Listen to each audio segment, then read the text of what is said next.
Yo mga idol, kamusta? Barangay Ginebra updates tayo ngayon. Pero bago tayo magpatuloy, huwag mong kalimutan na mag-like and subscribe bilang suporta sa ating YouTube channel. So Justin Brownlee, papalitan nga po sigurado si Tony Bishop sa nalapit nga po na Asia Cup at Olympic qualifying tournament. Next year na po yan.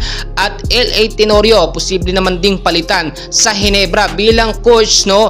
Etong si Coach Tim Cone, kung sakaling si Coach Tim Cone ang maging head coach nga po ng Gilas Pilipinas sa Olympic qualifying tournament. So ngayon po, no, as of now, tuloy-tuloy po ang conference po ng PBA, yung Commissioner's Cup ngayong taon na ito, at nakita nyo so far so good. Okay ang resulta, maganda so far ang nagiging laban po sa PBA. Pero pinaghahandaan na po ngayon ng SBP yung nalalapit nga po na Asia Cup sa February, at sa July naman po yung Olympic qualifying tournament, which is nasa Group A po tayo sa Latvia.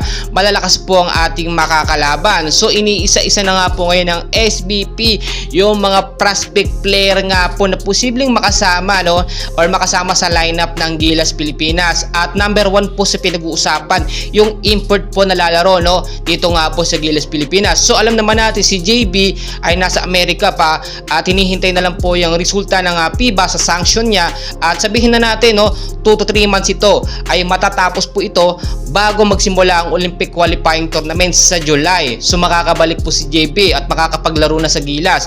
So ang mangyayari, papalitan po ni Justin Brownlee itong si Tony Bishop, kasi no, hindi naman natin minamalade si Tony Bishop. So far so good, maganda yung kanyang pinapakita, pero iba po yung chemistry at momentum na si JB yung nakaline na po sa Gilas Pilipinas. At eto nga po, dahil nga hindi kayang pagsabayin ni Coach Tim Cone both Ginebra at Gilas Pilipinas bilang head coach, etong assistant head coach nga po ng Ginebra na si LA Tenorio ang posibleng pumalit nga po muna pansamantala kay Coach Tim Cone. Kung matatandaan po ninyo sa mga previous post po, no, ni LA Tenorio ay talagang kondisyon na ang kanyang pangangatawan at inaasahan na nga po makakapaglaro siya sa susunod po na game ng Ginebra sa Game 5, no, at talagang makikita na natin yung appearance ni LA Tenorio.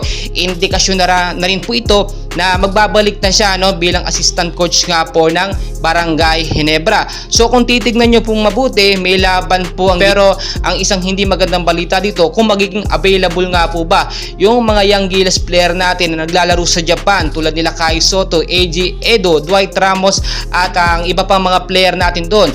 And hopefully, no, kahit si Renzo Bando maging available din, dahil kinakailangan po talaga ang appearance nila, no, sa Gilas Pilipinas, no. Ngayon po kasi kahit sabihin natin next year pa or ilang buwan pa, kailangan na po magkaroon ng official lineup para makapag-train na, makapag-practice na, dahil yung chemistry, yun po yung mahalaga, no? Kahit sabihin natin magagaling yung mga player, kung yung unfamiliarity ay hindi po mangyayari, magaganap sa loob, ay wala din po, useless din. May nangsasabi naman, no, na dapat ibalik na lang yung dating lineup po ng Gilas Pilipinas nung lumaban po ng Asian Cup, no?